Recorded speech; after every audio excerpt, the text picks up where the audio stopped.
Écoutez, merci pour l'invitation de la conférence des grandes écoles. Je suis sous-directrice à l'enseignement supérieur et à la recherche au ministère des Affaires étrangères et donc en charge notamment de vous aider pour votre développement à l'international. Il est pour moi particulièrement intéressant de pouvoir évoquer les enjeux internationaux de l'enseignement supérieur et de la recherche avec vous. Pourquoi ? Parce que la plupart d'entre vous avaient déjà élaboré des stratégies, de vraies stratégies d'internationalisation. Vous privilégiez à la fois la mobilité encadrée, des implantations à l'étranger, et vous développez de vraies logiques de marque. Vous demandez aussi à vos étudiants une mobilité internationale. Et plusieurs d'entre vous ont une place enviée dans les classements internationaux. C'est pourquoi je ne suis pas là pour vous faire un cours magistral, mais plutôt pour faire écho aux 3 mots-clés de la rencontre: avenir, financement et développement. C'est pas moi. Jules, on a la présentation là où vous avez rien reçu? C'est pas grave, on va faire ça. Donc parler de l'avenir, c'est d'abord connaître l'état des lieux, c'est anticiper, et je dresserai un très court panorama des tendances mondiales pour ensuite me concentrer sur les enjeux à venir et sur notre diplomatie d'influence. Parler de financement, vous l'avez rappelé dans une note commune, CGE, CPU, Campus France.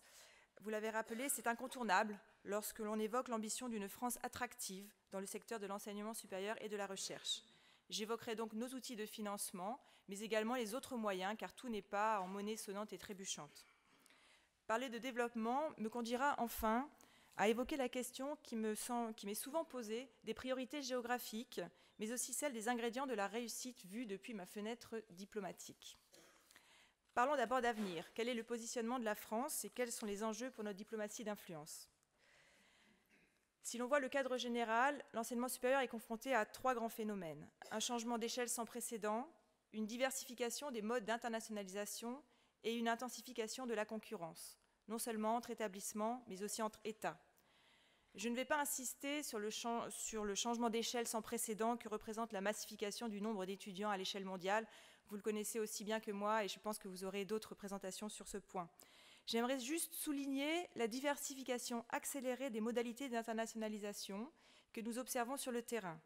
Ce ne sont plus seulement des flux physiques d'étudiants, courts ou longs, mais aussi des flux de programmes, des flux d'établissements. Et nous voyons surtout une forme de shopping entre ces différentes catégories, avec l'émergence de formes qui deviennent cumulatives, des formes de mobilité circulaire dans des lieux multiples, des plurimobilités. Pour vous donner un exemple, la question des courts séjours devient un enjeu réel. Nous observons une explosion depuis 2 ans, un très fort intérêt pour les summer schools aux États-Unis, en Australie par exemple. Et nos ambassadeurs, lorsqu'ils ont eu à faire des speed dating avec des entreprises l'an dernier en marge de la semaine des ambassadeurs, ont eu pour un quart des entreprises qui proposaient des courts séjours d'études. Donc une diversification accélérée et également une intensification de la concurrence. Vous le savez, au niveau des établissements, elle est forte au niveau mondial, mais elle est forte également entre les États. Ce marché de l'enseignement supérieur et de la recherche s'inscrit en effet dans un contexte international caractérisé par des rapports de force entre États, couplés à des contestations du bien fondé du multilatéralisme. Dans ce contexte, posséder les attributs de la puissance, qu'ils soient militaires, politiques ou économiques, reste bien sûr fondamental. Toutefois, pour peser sur les affaires du monde et faire entendre leur voix, de plus en plus d'États développent des politiques d'influence. Elles touchent des domaines divers, la culture, la langue, la contribution à la définition de normes, la présence dans les grandes organisations internationales, dans le débat d'idées et bien sûr l'enseignement supérieur. Les objectifs recherchés sont clairs, offrir une image positive et attirante de son pays pour mieux convaincre. L'ambition est loin d'être seulement économique ou commerciale. Elle est éminemment politique, voire idéologique. C'est gagner la bataille des consciences. Or, la concurrence entre les pays s'exacerbe. On le voit lorsqu'on dénombre 50 instituts Confucius en Afrique, lorsqu'on voit une croissance de 120% d'étudiants internationaux en Turquie, lorsqu'on voit les pays du Golfe ouvrir des écoles coraniques en Afrique de l'Ouest. Dans ce contexte, je pense que le message à passer, c'est de ne pas avoir de complexe, d'être offensif à l'instar de nos concurrents et de savoir saisir les opportunités. Je prendrai comme exemple l'Université de Montréal, qui a lancé récemment une campagne de communication auprès des étudiants français, nous recalés de l'APB, pour les inciter à venir en janvier 2018. Je pense que c'est le type d'exemple que nous devons avoir en tête. Dans ce contexte d'hypercompétition mondiale, la France bénéficie encore d'un bon positionnement, mais elle est fragilisée. D'un point de vue de diplomatie d'influence en général, nous sommes arrivés cette année premiers devant le Royaume-Uni, les États-Unis et l'Allemagne dans le classement du Soft Power publié par le cabinet Portland et l'Université de Californie du Sud. Mais nous dominons surtout le classement sur le critère de l'engagement international, notamment au travers du réseau diplomatique et de son levier culturel. 495 écoles qui enseignent à 350 000 élèves le programme français, 124 instituts français, 800 alliances françaises, que nous cherchons toutes à mobiliser encore plus en faveur de l'enseignement supérieur français. Pour l'enseignement supérieur, vous savez que la France a reculé dans le classement UNESCO de la 3e à la 4e place.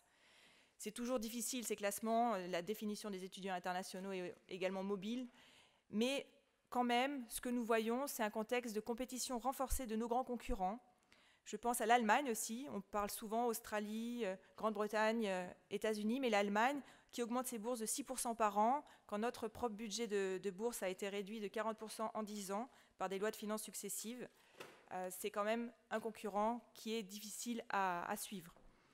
L'émergence de nouveaux acteurs également, qui ont clairement choisi la formation d'étudiants étrangers comme une nouvelle stratégie d'influence, l'Indonésie, l'Arabie saoudite, la Turquie ou la Chine. On voit, par exemple en Afrique, le développement de coopérations sud-sud qui montent en gamme. La Chine finance désormais des laboratoires en Afrique, construit des campus universitaires, invite au jumelage de think tanks et veut attirer 500 000 étudiants d'ici 2030. Pour autant, la France attire toujours, dans tous les domaines. 2 exemples, le prix Nobel de médecine, Michael Rosbach, a été boursier Fulbright en France, et le programme Make Our Planet Great Again, proposé en juin par le président de la République dans le domaine de la climatologie et des énergies renouvelables, qui a attiré des candidatures de centaines de chercheurs, d'entrepreneurs, d'étudiants et d'ONG, des États-Unis, du Royaume-Uni, d'Inde et d'ailleurs. Or, notre place dans l'enseignement supérieur et la recherche est une composante majeure de notre politique d'influence, qui va présenter 4 grands enjeux. Je voudrais rappeler d'abord que l'intensification de notre politique d'influence est une priorité arrêtée par le président de la République pour accroître l'attractivité de notre pays et pour soutenir la réalisation de nos objectifs politiques, sécuritaires et économiques. C'est l'un des 5 objectifs de notre politique étrangère. Au cœur de la diplomatie d'influence, l'enseignement supérieur et la recherche est un gage de paix. C'est un domaine qui facilite le dialogue entre acteurs et pays. C'est parfois le seul lien qui perdure en période de tension et qui permet par la suite la reprise de relations entre États. Par exemple, malgré des tensions diplomatiques fortes au cours des dernières années, les coopérations scientifiques avec l'Iran et la Russie ont été préservées. En Côte d'Ivoire, les relations entre les scientifiques du CIRAD et les élites locales avaient réussi à également être conservées dans les années 2000, malgré l'isolement international du pays. L'enseignement supérieur et la recherche sont aussi un outil d'influence politique. Ils permettent de former selon notre modèle, des étudiants qui seront les décideurs de demain. Ça permet également de diffuser les valeurs humanistes, d'approche par les droits et de solidarité que nous portons, des sujets sur lesquels la France est particulièrement attendue sur la scène internationale. C'est enfin un outil d'influence économique, en accompagnant par de l'expertise technique ou des formations adaptées les entreprises dans leur développement de nouveaux marchés. C'est aussi un enjeu de circulation des talents, ce qui est nécessaire pour toutes les sociétés, et d'autant plus facile que les conditions d'accueil et la réputation d'excellence sont présentes. Et au-delà, je voudrais aussi rappeler la crise des réfugiés, les dramatiques pertes humaines dans la Méditerranée, qui ont amené les gouvernements et la communauté internationale en général à chercher à identifier et à réduire les causes profondes qui sous-tendent les tensions, les conflits et par suite les migrations. Et là encore, l'enseignement supérieur, la recherche ont un rôle à jouer. La diplomatie universitaire présente ainsi pour nous 4 enjeux aujourd'hui. Un enjeu d'attractivité, un enjeu d'influence, un enjeu économique et un enjeu de développement. Enjeu d'attractivité, c'est attirer les meilleurs, étudiants ou chercheurs, et c'est préserver le lien créé avec la France. Je pense à France Alumni notamment. Un enjeu d'influence, c'est soutenir la contribution de la recherche et de l'enseignement français au niveau mondial, transmettre nos normes, nos idées, notre langue et développer des liens de toute nature. Un enjeu économique, c'est faciliter l'accès à une main-d'œuvre qualifiée à nos entreprises, mais aussi l'accès à certains marchés. Enfin, un enjeu de développement et de paix et de stabilisation, soutenir l'extension de l'enseignement supérieur et l'amélioration de sa qualité dans les pays en développement pour améliorer l'insertion professionnelle, lutter contre la fuite des cerveaux ou la tentation radicale. Tous ces enjeux de notre diplomatie universitaire et scientifique peuvent être déclinés pour votre établissement. Donc, si vous me demandez s'il est important pour vous de vous tourner vers l'international encore aujourd'hui, je vous répondrai bien sûr. Passons maintenant aux moyens. Quels moyens pour répondre à ces enjeux? Bien sûr, il y a les moyens financiers, mais pas seulement. Et nous devons renouveler nos outils aussi pour faire face aux différentes contraintes budgétaires que nous connaissons tous. Pour ce qui est des moyens financiers dont nous disposons au ministère des Affaires étrangères pour vous aider, les premiers sont évidemment les bourses destinées aux étudiants et à la mobilité de chercheurs. Elles permettent d'orienter et d'accompagner dans de bonnes conditions d'accueil et d'études les étudiants dont le potentiel intéresse notre pays, à la fois dans une logique d'influence et pour préparer le terrain de la diplomatie économique. Chaque année, ce sont environ 12 500 boursiers qui viennent étudier en France. Je vous ai parlé de la baisse de nos moyens, elle est pénalisante, car nos concurrents continuent pour leur part d'utiliser pleinement cet outil. Mais pour y faire face, nous rationalisons nos procédures, nous réduisons nos coûts, et nous plafonnons aussi, et vous êtes directement concernés, les prises en charge de frais d'inscription. Jusqu'à présent, nous prenions en charge d'importantes sommes, notamment dans vos établissements, mais afin de pouvoir continuer à toucher le plus grand nombre, nous allons plafonner et répartir ainsi l'effort financier entre les étudiants, vous et notre ministère. Dans les bourses, vous connaissez bien les bourses d'excellence Eiffel, qui demeurent centrales et ont une bonne image dans le monde, qui visent les excellents étudiants et bénéficient d'ailleurs largement à vos établissements. Sachez que 90% des lauréats en sciences de l'ingénieur et 60% en économie-gestion pour le programme Eiffel sont destinés à vos établissements. N'oublions pas non plus le dispositif de bourse Quai d'Orsay Entreprises, qui a désormais une gestion plus décentralisée au niveau des postes, avec des postes qui s'impliquent pour aller trouver des cofinancements auprès des entreprises, souvent présentes localement. Nous cherchons enfin à développer ou à participer à des programmes ciblés en mode projet qui répondent à des enjeux politiques. C'est le cas depuis 2014 pour répondre à l'afflux de réfugiés, avec des programmes de bourse dédiés aux étudiants, ou bien encore notre participation à PAUSE, le programme d'aide à l'accueil en urgence des scientifiques en exil. C'est le cas aussi depuis cet été avec l'initiative dont je vous ai parlé, Make Our Planet Great Again, pour attirer les étudiants et chercheurs travaillant dans le domaine du climat et de la transition énergétique. Nous avons déjà 2500 chercheurs et étudiants qui se sont fait connaître. Et nous travaillons à ce sujet avec le CNRS, le ministère de l'Enseignement et de l'Enseignement supérieur et de la Recherche et Campus France. De leur côté, nos ambassades font un gros travail en termes de cofinancement. Ces cofinancements proviennent aux 2/3 d'institutionnels étrangers, des administrations et des universités, et beaucoup moins souvent des entreprises. Ils permettent globalement de doubler notre enveloppe, ce qui est donc particulièrement important.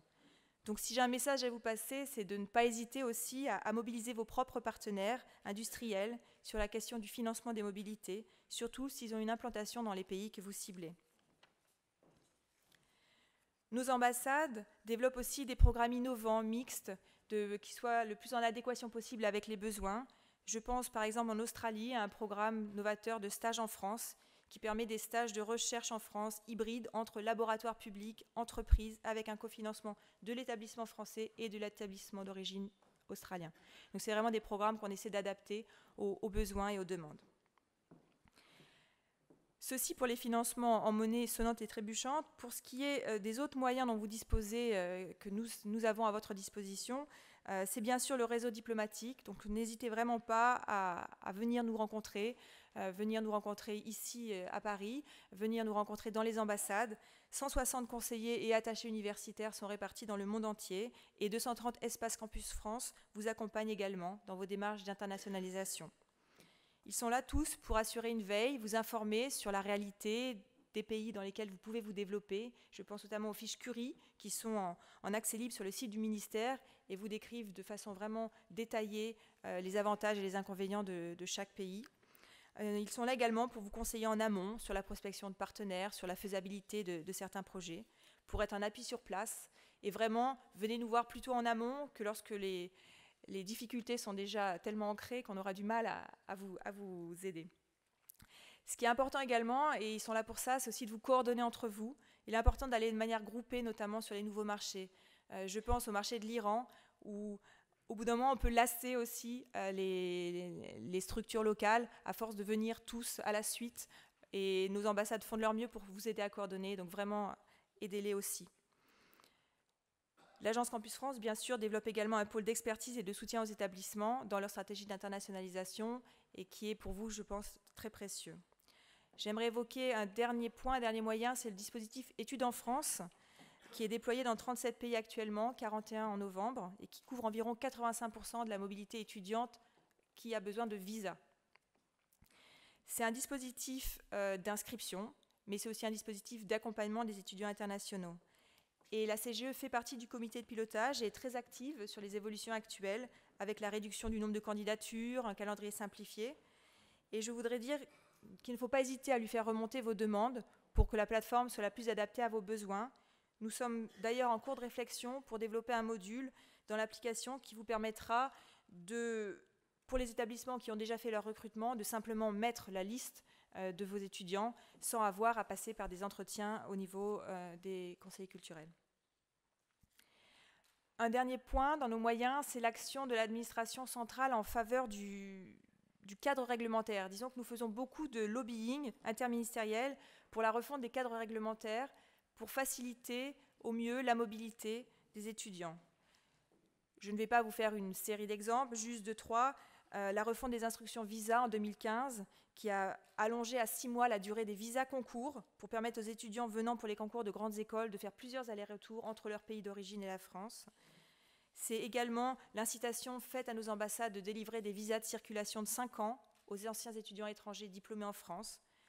C'est enfin le passeport talent, un titre de séjour de 4 ans qui concerne les scientifiques, des doctorants et pas seulement des artistes ou des investisseurs. Donc c'est vraiment quelque chose qui peut aussi être utile à vos étudiants. Les effets de toutes ces mesures ne peuvent pas être évalués dès maintenant, mais le pourront d'ici quelques années. Et en tout cas, un des axes d'amélioration que nous avons déjà identifié, sur lequel nous travaillons, c'est aussi l'articulation entre les services consulaires en amont et les services des étrangers en préfecture à l'arrivée et au séjour en France. Passons maintenant au développement. Vous donner un éclairage sur les priorités géographiques du ministère et aussi sur les ingrédients de la réussite vus de ma fenêtre diplomatique. Pour ce qui est des priorités géographiques, elles nous sont souvent demandées, c'est toujours assez difficile de les donner. Pourquoi ? Parce que c'est assez mouvant de notre point de vue, ça s'adapte souvent à une temporalité courte, à des objectifs politiques donnés. Nous ciblons au ministère des pays où il existe, à un moment donné, sur le plan politique, économique ou scientifique, soit une voie explorée, soit une nécessité de renforcer notre coopération. Nous avons ainsi récemment travaillé à une stratégie ciblant spécifiquement le Moyen-Orient, au sens restreint, Arabie Saoudite, Iran, Irak, Yémen, pays du Golfe, parce qu'il nous apparaissait comme une sorte de nouvelle frontière. Cette zone reçoit en effet beaucoup de visites politiques, mais celles-ci ne prennent pas ou peu sur le terrain, ne se manifeste pas toujours par une vraie densification infrapolitique.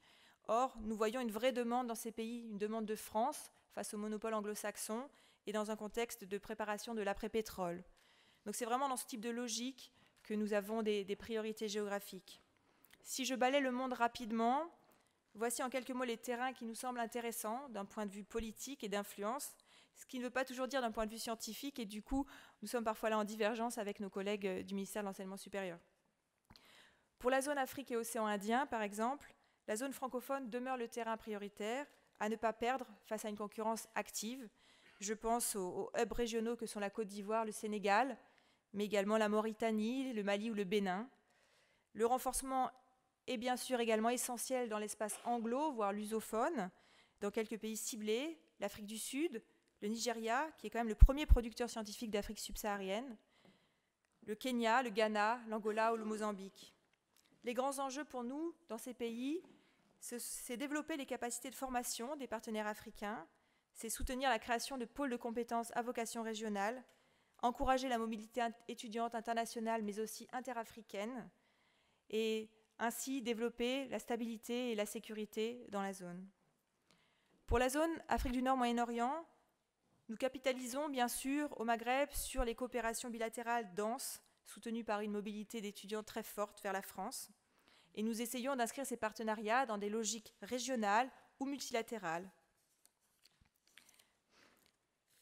D'autres cibles de coopération nouvelles, c'est bien sûr l'Iran, les pays du Golfe. Et dans tous ces pays, nous développons notamment les filières de formation professionnelle, et vous avez donc vraiment toute votre place, et nous cherchons à améliorer l'employabilité de la jeunesse dans un souci de prévention à la fois de la fuite de cerveau et de la lutte contre la radicalisation. En Amérique du Nord, les États-Unis et le Canada font partie de pays prescripteurs avec lesquels notre relation doit demeurer forte. Nos enjeux, là, sont différents. C'est surtout équilibrer la mobilité étudiante, attirer davantage d'étudiants que n'attirent d'étudiants français, et aussi les attirer en sciences dures. C'est souvent plutôt en sciences humaines et sociales. Leur spécificité, c'est une demande forte de séjours courts, de stages, auxquels on doit s'adapter, à laquelle on doit s'adapter. Pour information, nous allons avoir une commission mixte sciences et technologies en février 2018 à Paris avec les États-Unis. Pour ce qui est de l'Amérique du Sud, l'Amérique centrale et Caraïbes, notre place là-bas est assez bonne, elle est plus à conforter. Et là encore, on doit chercher à développer les dynamiques régionales. Les coopérations bien structurées existent déjà dans quelques grands pays. Je pense au Brésil, l'Argentine, le Chili, le Mexique, la Colombie. Et un enjeu prioritaire pour nous aujourd'hui, c'est la relance de la coopération avec Cuba, pour positionner la France dans l'espace Caraïbe. En Asie, la France est déjà très présente en Chine et au Vietnam, et l'enjeu devient la consolidation et la transformation des coopérations. En Chine particulièrement, le déplacement de l'épicentre scientifique mondial vers un axe Chine-États-Unis indique, je dirais, l'ampleur des enjeux de notre politique de coopération. Ces défis sont aussi à mettre en regard des craintes qu'inspire parfois la Chine sur la problématique de la protection du patrimoine scientifique et technologique, ou parfois même du contrôle politique de ses étudiants. Et je dirais qu'il faut aussi faire attention vers ce pays à la tentation de la politique du chiffre. C'est récurrent et c'est assez facile. C'est rémunérateur à court terme, mais ça peut entraîner des situations de dépendance vis-à-vis du public chinois, un phénomène qui est désormais décrié dans certains pays anglo-saxons. Nos atouts en Chine sont nombreux. Notre pays est clairement identifié par les dirigeants chinois comme puissance de premier plan dans les secteurs de l'éducation, de la recherche et de l'innovation. Donc continuez à cibler ce pays. Là encore, des échéances politiques fortes, une commission mixte sciences et technologies fin novembre et une visite de notre président probablement début novembre. L'Inde, enfin, reste un terrain à investir. Les États-Unis et les pays du Commonwealth, bien sûr, exercent un puissant attrait sur les étudiants indiens, la pratique de l'anglais, d'importantes diasporas, une similarité des systèmes d'enseignement et des évaluations. Toutefois, les récentes évolutions, je vous parlais de ce programme Make Our Planet Great Again, mais aussi l'administration Trump, le Brexit, qui permettent donc de cibler un peu mieux ces étudiants, nous offrent des opportunités qu'il faut saisir. Là encore, nous avons une visite prochaine du président de la République, début décembre, 8-10 décembre, qui comprendra un gros volet enseignement supérieur et recherche, avec un sommet de la connaissance et la signature d'un accord de reconnaissance de diplôme. Enfin, pour la zone Europe, bien sûr, il y a la spécificité de l'Union européenne, où nous cherchons à profiter au mieux des programmes Erasmus et H2020. Ces pays peuvent aussi parfois être des réservoirs d'étudiants de pays tiers. Je pense au Royaume-Uni dans le contexte du Brexit. On peut aussi profiter de mobilité circulaire et viser des étudiants indiens ou asiatiques venant du Royaume-Uni. Sinon, hors UE, nos priorités de coopération sont centrées autour de la Russie, de l'Ukraine post-conflit, du Caucase, de la Turquie et de l'espace francophone en Europe. Pour la Russie, nous avons une commission mixte sciences et technologies le 8 novembre à Paris. Pour vous, en tant qu'établissement, suivre les priorités du ministère peut être utile, mais c'est surtout, je dirais aussi, utiliser notre réseau et notre expertise, l'expertise de nos agents, pour construire votre propre stratégie. Le réseau diplomatique est également pour vous un outil de prospective. Et les échéances politiques, notamment les visites de président ou du Premier ministre, de notre ministre, sont vraiment pour vous aussi des moments clés qui peuvent vous aider à vous développer. Tous les acteurs de l'enseignement supérieur et de la recherche sont invités à participer car ils comportent toujours des volets universitaires. Quels ingrédients pour la réussite de votre développement à l'international ? Deux éléments, d'abord la mobilité individuelle, puis la mobilité encadrée. Pour la mobilité individuelle, l'attractivité de votre établissement, pour la développer, il faut vraiment adapter votre offre de formation à la demande internationale. J'enfonce des portes ouvertes, mais j'aimerais rappeler que l'important, c'est de développer une offre de formation attractive incitant à la mobilité dès le niveau licence, la nécessité de proposer des cursus bachelor en langue française et anglaise, même si le niveau cible reste à des niveaux master ou doctorat. Créer des formats courts de mobilité, je vous l'ai indiqué, pour beaucoup de pays, les summer schools, ces workshops, qui peuvent se combiner également avec des visites d'entreprise, sont vraiment une porte d'entrée sur le monde étudiant international, sur certains pays, et peuvent vous permettre ensuite de les attirer sur des séjours plus longs. Misez bien sûr sur la formation continue à destination d'un public plus senior, mais dont la demande est croissante, et prospecter les marchés de niche en proposant par exemple des masters spécialisés sur des industries de pointe en lien avec l'industrie locale.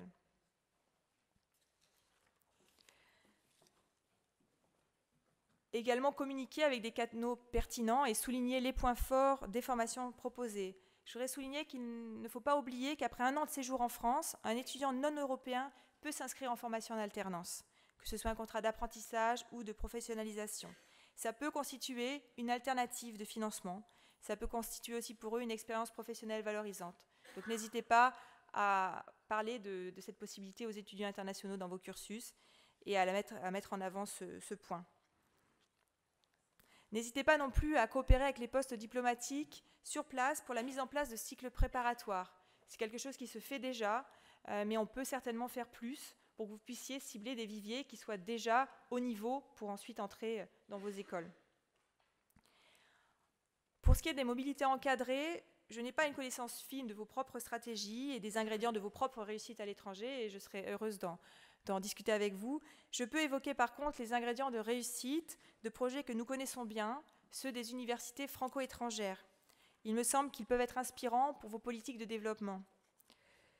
Ce qui est important d'abord, de notre expérience, c'est de s'appuyer sur l'existant. S'appuyer sur l'existant, c'est à la fois s'appuyer sur les consortiums d'établissements qui sont déjà impliqués dans des pays et s'ancrer dans la coopération décentralisée et d'autres coopérations institutionnelles. Les consortiums, pour nos universités franco-étrangères, vont de 1 à 40 établissements.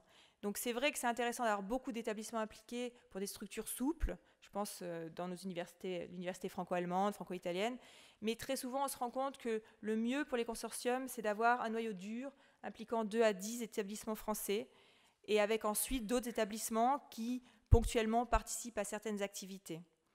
C'est un noyau dur qui ne doit pour autant pas être exclusif et qui doit savoir s'ouvrir, être choisi sur l'adéquation entre les établissements et les matières pertinentes dans le pays concerné. La coopération décentralisée, c'est également très important, et d'autres coopérations institutionnelles. Quand on crée un partenariat dans le cadre d'une coopération décentralisée, on apporte au projet davantage de financement, de pérennité et d'impulsion politique. C'est vraiment un critère de succès fort. Donc s'appuyer sur l'existant, s'adapter aussi à la demande locale et à la diplomatie économique. Vous savez le faire, mais parfois on peut améliorer notamment l'explication de notre système. Je pense au système d'excellence des écoles d'ingénieurs françaises qui parfois est mal compris à l'étranger et qu'il importe de mieux valoriser. Mieux valoriser aussi l'ensemble de nos formations en sciences dures, savoir communiquer sur nos réussites. Je pense au succès en Afrique du Sud, justement, de notre université franco-sud-africaine, avec le lancement d'un premier satellite sud-africain développé par son antenne du Cap. Au-delà, le lien entre formation et entreprise doit être pris en compte à chaque étape de la structuration d'un partenariat, afin à la fois de s'assurer de l'employabilité des étudiants formés, mais aussi, dans un contexte budgétaire contraint, de maximiser les cofinancements. Je pense à la création de centres Schneider Electric au Kazakhstan, par exemple, qui était particulièrement réussi et a permis de répondre à une forte demande de formation locale, tout en valorisant le savoir technique français. Il est important aussi de ne pas s'arc-bouter sur les niveaux master-doctorat, de savoir changer de gamme. L'établissement de cursus conjoints à des niveaux licence, bachelor, peut permettre des remises à niveau méthodologique de la part des enseignants locaux comme des élèves. Et une fois la structure bien mise en place, avec un vivier d'étudiants adéquat, il est en revanche essentiel de développer des doctorats, des activités de recherche, afin de rester attractif au niveau international sur le long terme. Autre point, il est important de fixer clairement les choses dès le départ, et notamment lorsque le partenariat découle d'une collaboration bottom-up et prend de l'ampleur. Très souvent, le travers est de mal ou de ne pas définir dès le départ les contours administratifs et budgétaires de la collaboration, parce que tout fonctionne bien, tout coule de source, que 2 personnes se sont rencontrées, qui s'entendent bien et qui lancent un partenariat. Se défier de ce type d'aventure personnelle, c'est important pour le départ, mais plusieurs exemples soulignent la fragilité de projets construits sur l'aura personnelle d'une seule personne. Il est vraiment essentiel de sécuriser un budget ad hoc, de sécuriser un cadre juridique pérenne dès le départ. Enfin, un dernier point, et je m'arrêterai là, dans le cas d'une implantation à l'étranger, choisir une langue étrangère. Choisir une langue et justement savoir que chez nos partenaires, la volonté politique est souvent très forte de moderniser le système d'enseignement par la mise en place de structures ultramodernes où l'enseignement est dispensé en anglais. Le modèle anglo-saxon prédomine et peut parfois reléguer la France en partenaire de seconde zone. À cela, plusieurs réactions possibles. Promouvoir des cursus anglophones offerts par les partenaires français, je sais que vous le faites. Choisir comme langue d'enseignement aussi le français et l'anglais. Choisir la langue locale, c'est possible, mais il faut faire attention avec la langue locale au risque de ne pas pouvoir ensuite vous régionaliser, vous étendre, rayonner dans les pays voisins, au risque sinon de ne toucher que les diasporas de votre pays de résidence. Voilà. En conclusion, je voudrais insister au-delà de la logique économique qui est souvent évoquée sur le fait que c'est bien le critère qualitatif des profils des étudiants qui est important sur le long terme. Et il est important aussi pour vous, grandes écoles françaises, de vous déployer ensemble. On a parlé tout à l'heure de collectif. Nos grandes écoles sont appréciées à l'international pour leur pédagogie et leur taux d'encadrement exceptionnel. Vous êtes vraiment l'exemple de la formation à la française à l'international. Profitez de cette image collectivement, au besoin par un label international dédié. Merci.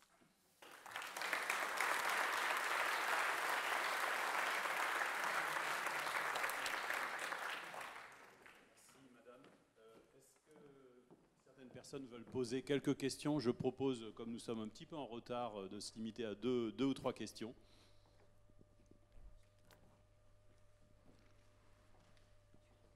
Marc Renner, directeur de l'INSA à Strasbourg.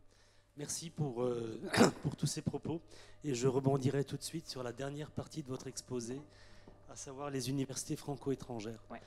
Ça fait pas mal d'années que je coopère à des projets d'implantation. Je citerai Université française d'Égypte, INSA Euroméditerranée. Et en fait, la première problématique que nous rencontrons, ce sont toujours des problèmes de gouvernance. Et je pense que l'université franco-étrangère est une solution parce qu'elle définit bien le cadre de cette gouvernance. Donc j'appelle de tous mes voeux la transformation de l'université française d'Égypte, qui n'est pas du tout française d'ailleurs, qui est complètement égyptienne, en une université franco-égyptienne, j'espère que nous allons y arriver, et qui effectivement pourrait résoudre ce genre de problème.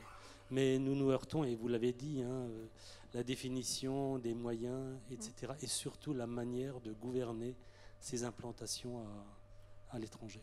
Oui, c'est la difficulté de projets qui ont été créés il y a de nombreuses années, qui à l'époque n'ont pas forcément été réfléchis pour un contexte budgétaire aussi, et qui serait plus restreint et qui ne permettait pas de Monsieur Chirac et Monsieur Moubarak ont eu une très bonne idée, et depuis une quinzaine d'années, nous ramons pour effectivement arriver à concrétiser cela. Mais nous y travaillons pour essayer de remettre les choses sur les rails. Merci.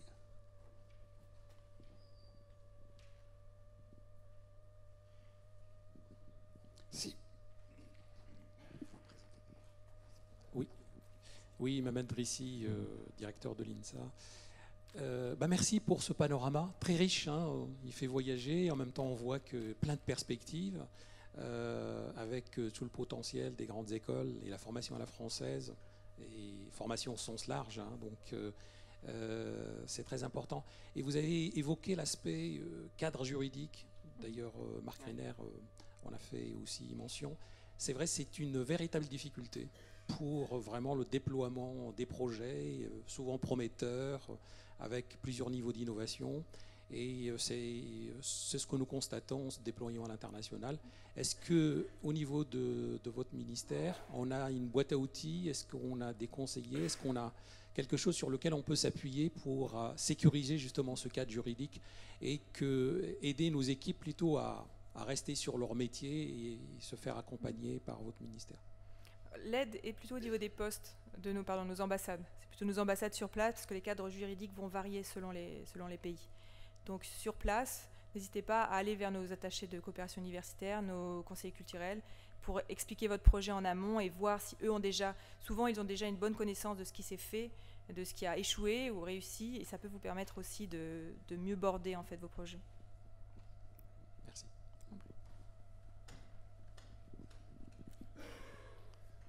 Une ou deux autres questions peut-être? C'était complet. Bien. Madame, je vous remercie au nom de la Conférence des grandes écoles pour cette présentation tout à fait complète et avec à la fois une hauteur de vue et en même temps beaucoup d'informations très précises.